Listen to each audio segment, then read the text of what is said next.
Buenos días, mi nombre es Laura Carolina Pérez. Hoy les voy a hablar sobre la segunda cartilla temática del Consejo Latinoamericano de Iglesias, Señor, líbrame de mi pobreza. Entiendan la causa del huérfano y del desvalido, al pobre y al oprimido, háganles justicia, salven al menesteroso y al necesitado, líbrenlos de la mano de los impíos. Dios nunca ha querido que exista la pobreza, por eso Él siempre se ha comprometido con los más necesitados y nos hace la invitación a nosotros de que participemos en la construcción de una sociedad más fraterna y solidaria para los pobres. Para poder cumplir con la exigencia evangélica es importante asumir el compromiso y cumplir con el objetivo de esta cartilla, el cual resultaría en hacer un análisis de lo que nosotros conocemos como pobreza. Se nos presenta la historia de Jacinto, Trinidad y Rosario. Jacinto es un niño de 12 años que decide dejar la escuela al momento de la muerte de su padre. Para mejorar la condición en su casa, él decide iniciar diversos trabajos, desde vender hasta intercambiar objetos diversos, para al final terminar pidiendo limosna. Él ve a sus compañeros de colegio y al final de la historia él empieza a añorar lo que era su escuela y desea volver a la escuela. El único problema es que ya no puede hacerlo. Trinidad llegó con su familia a la ciudad hace 8 meses. Tuvieron que dejar su hogar en el campo debido a una sequía que acabó con su comercio.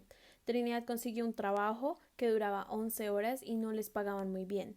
Después su hija mayor enfermó, pero ya no tenían el dinero suficiente para volver al campo, entonces estaban viviendo en la miseria en la ciudad. Por último nos presenta la historia de Rosario, una mujer que durante muchos años trabajó como sirvienta.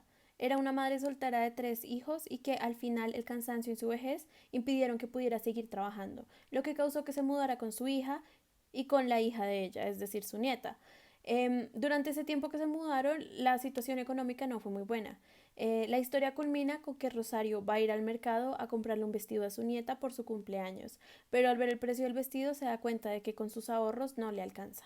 Ahora, basándonos en las historias escuchadas, nos preguntan, ¿es justo que le suceda esto a estas personas? ¿Es esa la voluntad deseada por Dios? Bien, en primer lugar, tenemos que ver qué nos enseña la Biblia sobre la pobreza.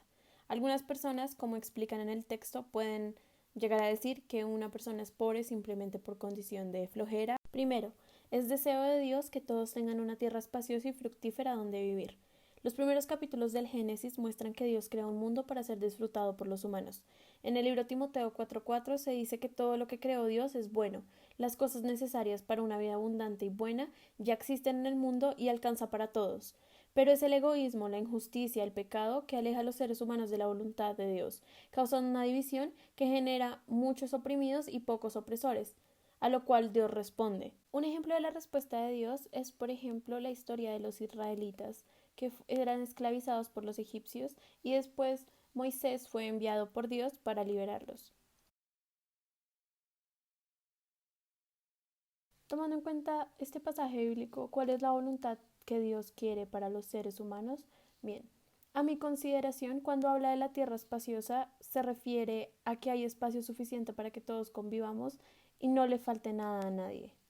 Analizando la espacidad y lo que representa para nosotros, también es importante resaltar la parte del pasaje que describe que se dará una tierra espaciosa de la que emana miel y leche.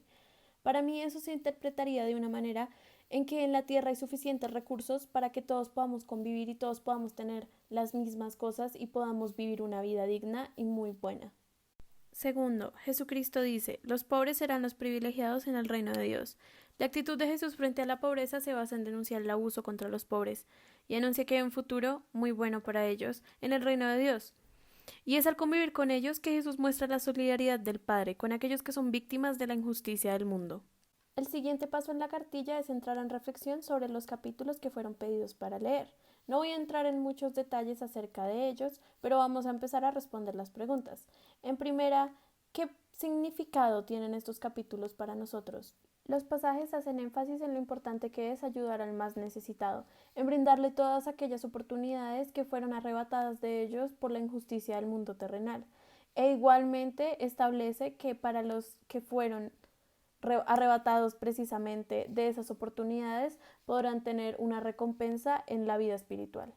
¿Qué hechos de la vida de Jesús recordamos que se relacionen con los problemas de la pobreza? Al reflexionar sobre su vida, los milagros realizados se convierten en un componente grande acerca de la pobreza en la vida de Jesús, en especial el realizado después de la muerte de Juan el Bautista, cuando Jesús se dirige al monte desértico cerca de la ciudad de Betsaida, y después de ser seguido por muchas personas, compadeciéndose de ellas, Jesús curó a los enfermos y les ofreció comida con todos, con la multiplicación de peces y panes. ¿Qué significa comprometernos con un proceso de concienciación para que los pobres tengan mejores condiciones de vida? Para muchas personas el proceso de comprometerse con esta concienciación puede implicar dar limosna y ayudar con su dinero a los más desfavorecidos. Para mí personalmente sería trabajar en voluntariados, en recolectar mercados y ese tipo de cosas para poder ayudar a las personas. ¿Qué ocurre en nuestra sociedad? Nuestro mundo es abundante en bienes y hay personas que se preocupan por buscar que los dones sean dados a todo el mundo. Además, hoy se tienen muchas posibilidades científicas, digamos la construcción de las vías, ahora se hace de manera más rápida y ahora es más segura. Ahora hay cura para enfermedades que hace poco eran incurables, poder conservar la comida, tener noticias 24 horas para podernos enterar de todo y en un medio asequible. ¿Y en qué se usa la riqueza?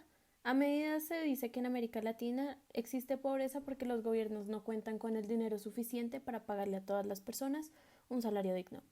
Aunque igual se gastan dinero en cosas no tan importantes desde un punto de vista.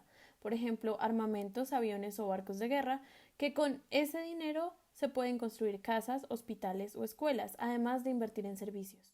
Ahora bien, todo esto sin tener en cuenta la corrupción, donde empresas privadas se llevan lo que vulgarmente es conocido como la tajada y la economía empieza a jugar a favor de un sector privado donde se reúne la privatización de la salud, de la educación, de la alimentación y de muchas cosas más que deja en desigualdad a una gran parte de la población latinoamericana.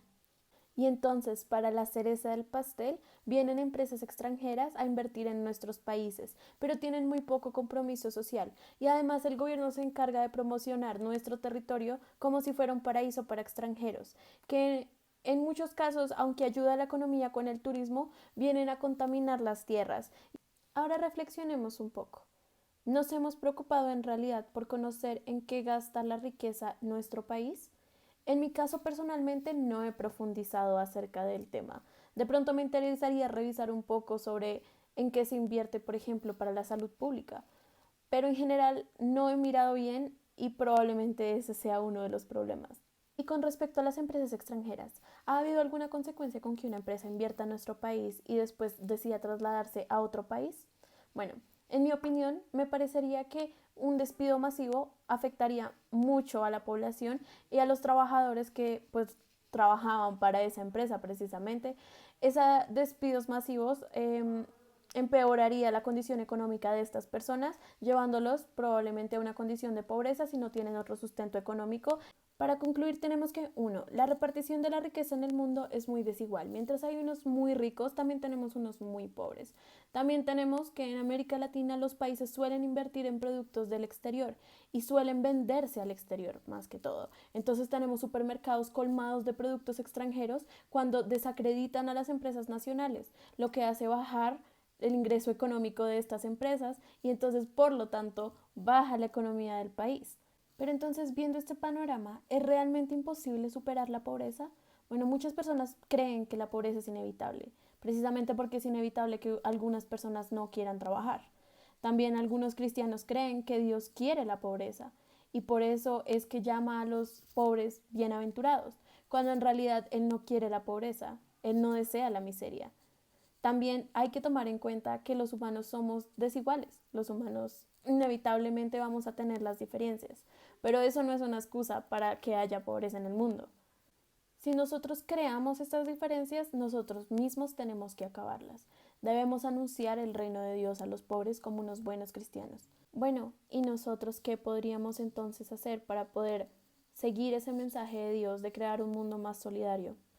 Bueno, bajo mi criterio podríamos dejar a un lado la codicia y empezar a ayudar más a las personas, empezar a apoyar emprendimiento nacional, podríamos empezar a trabajar en voluntariados, en todo lo posible de nuestras vidas, poder ayudar al prójimo, para así poder ayudar a otras personas a salir de su condición en la que se encuentran, en esa condición de desigualdad que muchas veces son puestos allí sin siquiera merecerlo.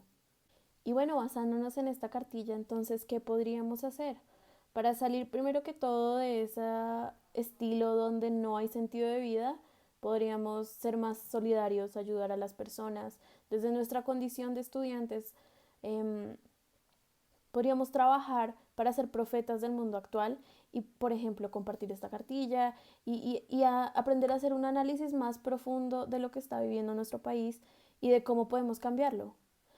Bueno, ya siendo el final del video, me gustaría invitarlos a que respondieran las siguientes preguntas y que hicieran un análisis al igual que el que yo hice